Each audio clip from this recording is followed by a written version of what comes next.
Welcome to Nashville Realtors podcast with Brandon Hanna Properties, discussing everything you need to know for Nashville real estate.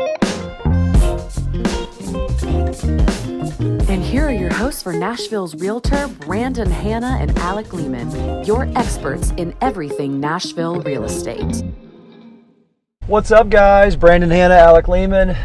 Thanks for joining us. Another subdivision podcast here. We are in a really special spot. In fact, it's extra special to Alec here because his family is very special to me. Used to live here. I used to live here, and it's funny because Brandon has been doing business so long that when I was 10 years old, moved here from Ohio.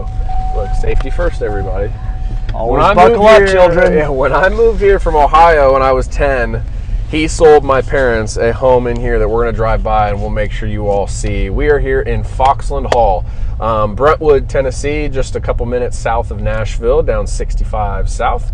Gorgeous homes in this neighborhood. This neighborhood is one of those neighborhoods that is the most sought after. It checks a lot of boxes. It checks the mature trees. It checks the flat private lots, 1 acre lots. It checks the common ground. It's got basketball hoops, tennis courts. It has all sorts of things.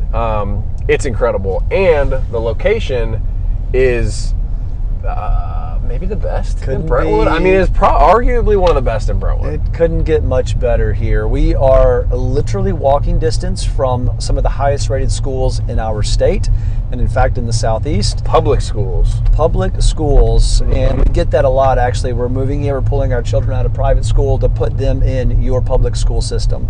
And really a blessing. On top of that, you would think we'd have crazy high property taxes. I'll make a plug in for that. Our property taxes are some of the lowest in the state, and some of the best schools. Normally you don't find that combination paired up very often. Yeah. And so we are within walking distance from Brentwood Middle, Brentwood High, and this is zoned for Scales Elementary. Also, too, right across the street from the neighborhood is fabled Granny White Park. And it's not a huge park, but it's got walking trails, tennis courts, baseball fields, just about everything you want. I was there the other day. There's bocce ball courts now. Oh, they have everything. And yeah. I just remember... I need to learn how to play bocce ball. I don't even know what bocce ball is. But I remember... waking up in the morning, I would walk to school, and then I'd go over to Granny White Park for soccer practice, and then I would walk right home, and it was like nothing. We always hear of our grandparents saying, I walked uphill both ways.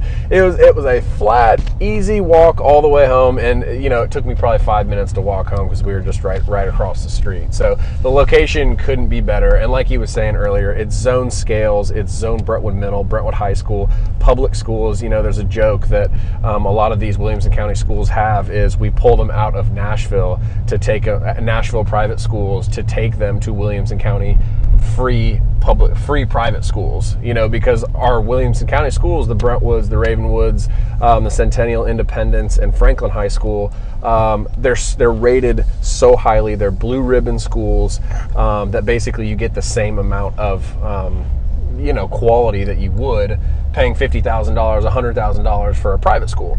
And so it's really cool. It's a really attractive place to be. But tell them a little bit about the price point, because you'd think, oh my word, all this stuff, all this great location, you'd think, $1 million homes plus. Yeah, it's really interesting. So homes actually can start in the high 500s, 500,000 range, which in Brentwood is a really great price point for what you're getting. Big 1 acre lots, mature trees, and privacy. Most of the neighborhood is level. There are some hills, but almost everything is very, very private. They can go up into the high 800s, and in fact some people are remodeling and completely gutting them, in some cases even tearing down.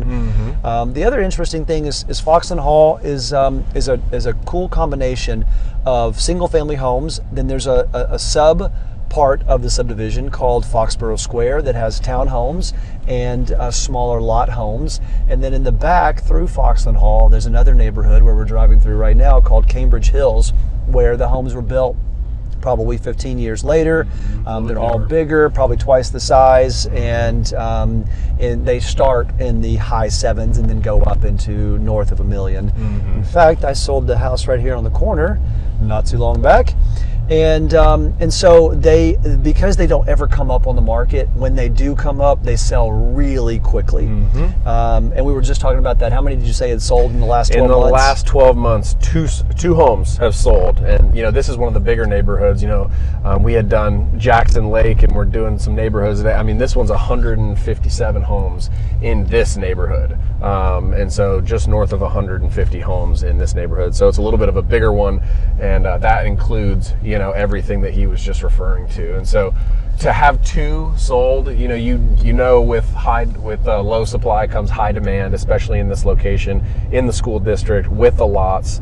And that's kind of what jacks the price up. But like you said, for high fives, maybe low sixes, you can get these homes that you can come in if you're handy.